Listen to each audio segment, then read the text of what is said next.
Hello, my name is Paul Richard. I'm a pediatrician trained in hematology, oncology, blood and marrow transplantation. We have a special interest in MPS I, Mucopolysaccharidosis type 1, and its treatment. But today we're talking about the genetic counseling and the importance of that in the diagnosis and management of the families affected by MPS I. MPS I, or Mucopolysaccharidosis type 1, is a rare autosomal recessive storage disease. Part of the MPS group of disorders. This particular disease results from mutations in the alpha-L-iduronidase gene or the IDUA gene. Decreased function of the IDUA gene leads to the accumulation of glycosaminoglycans or GAGs within the lysosome. And this accumulation of substrate or storage material is what leads to the disease. Disease severity can be quite heterogeneous, and the onset of symptoms and signs can vary based on the severity of the disease and the types of mutations that are associated with it. Severe MPS I is the most common phenotype. It's approximately 1 in 1,000 births, whereas the less severe forms or attenuated forms are approximately 1 in 500,000. It's important to understand that there are many organ systems that are affected by this disease. Geneticists may establish the diagnosis initially, but these patients have orthopedic problems requiring care by the orthopedic teams. You can have neurologic aspects of the disease, and the neurologist and neuropsychology evaluations are important as well. They have pulmonary and airway related issues, can have obstructive apnea, can be difficult to intubate. Virtually all the patients with severe disease have cardiac related manifestations as well, thickened valves in particular, but may have decreased cardiac function. You have corneal clouding, it can have retinal abnormalities as well. So evaluations by ophthalmologists are important. Hearing issues are also an important aspect of the disease. Many of these patients don't pass their newborn screening tests, for instance. They can have conductive hearing loss related to fluid that accumulates in the ear. They can also have sensorineural problems as well. Restrictions of range of motion is inherent in the disease, and interventions and optimization of function by occupational therapy and physical therapy can be important parameters. In terms of treatment, enzyme replacement therapy is available, which commonly is administered by the genetics, but for the severe form of the disease, the standard of care is to proceed to an allogeneic blood or marrow transplant. But an important aspect of the care of these patients and helping the family with these issues is the genetic counselor. The disease is autosomal recessive in its inheritance. Again, the incidence is approximately 1 in 100,000. The parents would be obligate carriers, but because enzyme activity of 50% is not associated with a phenotype, there'd be no reason for the family to understand that they have their carriers for the disease. Based on the inheritance pattern, 1 in 4 children would be expected to be affected. 1 in 4 would be homozygous unaffected, and the remaining 50% of children would be carriers. Related to discussions with the parents, communication of the inheritance pattern, of course, is key. That 25% of each subsequent pregnancies could result in an affected child. There is availability of testing and to determine if a patient or if a fetus may be affected. There are other opportunities for families in terms of planning that can decrease these risks, including sperm donation or pre-implantation genetic testing. One situation that occurs commonly is if a patient is shown to have Hurler syndrome and they have older siblings, whether the siblings would potentially serve as a donor for the transplant would be an important consideration.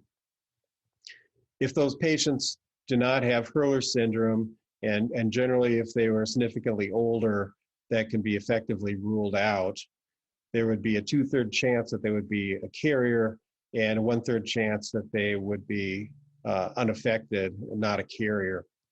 One of the considerations for an affected child with Hurler is the choice of the donor. The gold standard has been to use a HLA-matched sibling, but there are disadvantages to using a sibling that might be a carrier. Assuming that an older sibling does not have Hurler, there'd be a 2/3 chance that they would be a carrier and 1/3 that they would not have either of the mutations. Because the enzyme expression in a carrier would expect it to be approximately 50% of a homozygous unaffected individual, the identification of carriers is an important consideration in choosing a donor. The reason that we generally do not use a carrier is because there is some biochemical evidence, at least, that transplanting with a heterozygote leads to decreased enzyme production and decreased correction. So this is biochemical evidence. Enzyme replacement decreases GAG, but not as much as transplant with a heterozygote donor. And that is also significantly less in terms of correction than transplant with a fully unrelated, unaffected donor. So an important question may be whether potential siblings should be tested. And so an important consideration may be whether siblings of an identified patient with MPS I should be tested. In the situation I discussed earlier, if they're being considered as a potential donor, we would generally do the HLA testing first. If they were not HLA matched, we would not do any additional testing. However, if they were HLA matched, we would go on to determine whether or not they were potentially a carrier. Generally, we would use molecular testing to determine that. Otherwise, there's really no reason to test a pediatric patient that might be a carrier. There's no phenotype associated with the disease. And it's really only as the families or as the patients are considering starting a family down the road that they may want to do their testing. An important consideration is the genotypes that are associated with this disease and whether that correlates with phenotype. So in the Hurler patients, the mutations generally are nonsense mutations. In contrast, in the attenuated patients, the mutations generally are missense ones. As you might expect, there's a large number of potential combinations here. And even though for the majority of patients, based on their genotype, we'll be able to establish a likely phenotype, this is not universal. Many of the genotypes that have been described in the MPS I registry are presented here. W402X mutation and the Q70X mutation are null mutations that are present in a majority of the cases of severe disease, either homozygous for each one of those mutations or heterozygous for both. There's a number of mutations that have also been associated with attenuated disease, but again, there's a huge number of potential combinations here. And while the majority of the patients will be able to anticipate what the phenotype would be, for instance, if patients are picked up by newborn screening, this is not yet something we can establish for each patient. MPS I was added to the recommended uniform screening panel in 2016. As you know, each state determines what diseases they're going to be screening for, and thus far, 20 states have instituted screening now for MPS I. It's critical to make this diagnosis as early as we can. Outcomes are quite clearly linked to the onset of therapy or the age at which therapy is instituted, both for enzyme replacement therapy, but allogeneic transplant as well.